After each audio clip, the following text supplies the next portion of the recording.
Donc, nous allons voir comment intégrer des contacts. Donc là, pour le moment, on va le faire manuellement. Et puis après, on va voir comment... le principe, c'est quand même que ça se fasse automatiquement. Mais au moins, le fait de le faire manuellement, ça va vous montrer les différents champs que vous allez avoir. Où est-ce que se trouvent vos contacts? Eh bien, ça se trouve dans Marketing. Vous ouvrez le menu Email Marketing. Et là, la première des choses, c'est que vous allez voir le tableau de bord de leur email, mais surtout les contacts. Ici, nous n'en avons pas, d'accord? Mais ce qu'on va faire, c'est qu'on va déjà aussi aller dans les paramètres.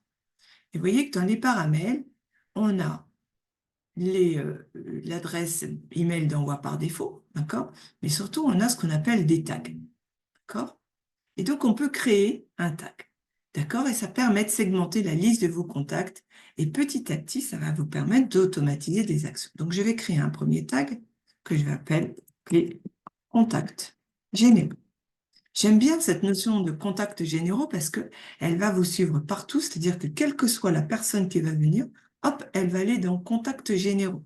Ce qui vous permet, le jour où vous voulez faire une newsletter avec tout le monde, plutôt que sélectionner plein de petits tags, vous allez dire contacts généraux et vous pouvez mettre une description. Donc, j'ai validé. Je vais rajouter un autre tag. Ah, d'accord. Pour le moment, mon abonnement me permet d'en avoir qu'un seul. Très bien. Vous voyez que Prévis, la version gratuite, est très limitée. Maintenant, je vais vouloir envoyer un contact, donc je vais ajouter. Donc, ça va être madame. Donc, je vais me mettre moi.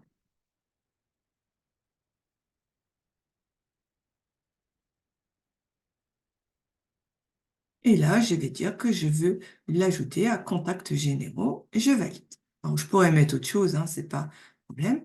Et donc, vous voyez que cette fois-ci, vous avez le fait que ce contact n'est dans aucune séquence. Il a le tag contacts généraux et on n'a aucun email. Ce que ça vous montre, cet état-là, c'est que dès que vous allez avoir des contacts actifs, eh bien, vous allez pouvoir voir exactement quelles sont leurs différentes actions. D'accord? Vous pourrez savoir aussi s'il a accès à une formation, quelles sont les transactions, s'il a répondu à des questionnaires, et ainsi de suite. Donc, chaque contact est intéressant. Si je retourne à la liste des contacts, on voit que cette fois-ci, on a bien Castro Pascal qui est inscrite. D'accord? On peut exporter les contacts, d'accord? De telle sorte qu'à un moment donné, eh bien, on va pouvoir dire ben, je veux exporter tous les contacts et comme ça, vous les récupérez tous. D'accord? Ça, c'est important de gérer les contacts ainsi. Je vais vous mettre dans un autre compte client qui, lui, a plusieurs tags et nous allons voir comment ça se comporte.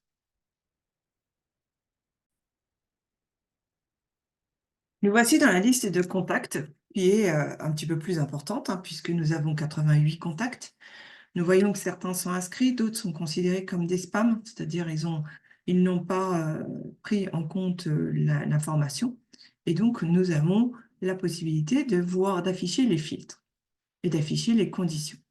Donc, si j'affiche les filtres, je peux chercher tous les groupes ou toutes les séquences. Par exemple, je vais chercher tous ceux qui ont eu comme contenu, le contenu gratuit. D'accord? Il s'avère que nous avons 14 contacts qui ont eu ces informations. Si je vais chercher l'une d'entre elles, je vois qu'elle a reçu une séquence, d'accord? Que son nom, ben, elle a un nom, elle a dans un tag, c'est le tag contact, et puis voilà toutes les séquences qu'elle a reçues dans tous les mails qu'elle a reçus et à quelle heure. D'accord? Donc ça, c'est hyper intéressant de savoir ce qui s'est passé. D'accord? Je suis revenue.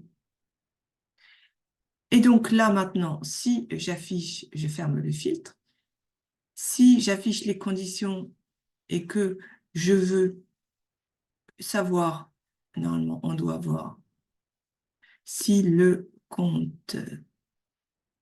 si le contact a le tag, un de ces tags qui est contact, d'accord, voir les résultats.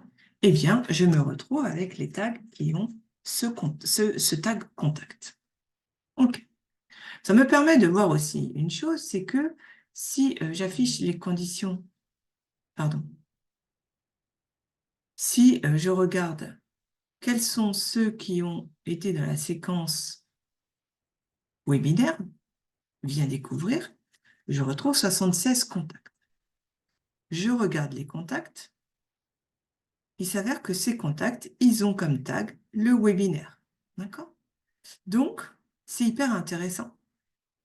On sait que cette personne-là, toutes celles qui sont au webinaire 21-12, eh bien, on va pouvoir les retrouver. D'où l'intérêt du tag.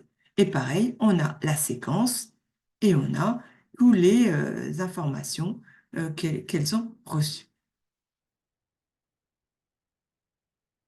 Alors, dans l'Ornibox, on ne voit pas immédiatement les tags, mais on peut filtrer par tag. Et donc, quelque part, quand on veut voir un compte et se dire, bah, tiens, celui-là, il a tel tag et il peut y avoir une cumulation de tags, et bien, on va se dire, tiens, cette personne, elle est sacrément intéressée. D'accord? Donc, n'oubliez jamais, à chaque fois que vous avez quelque chose, il faut mettre un tag ou une étiquette à votre compte. On va voir comment ça va se passer dans les formulaires, mais d'abord, on va voir ce qu'est une séquence de mails. On se retrouve dans la prochaine vidéo.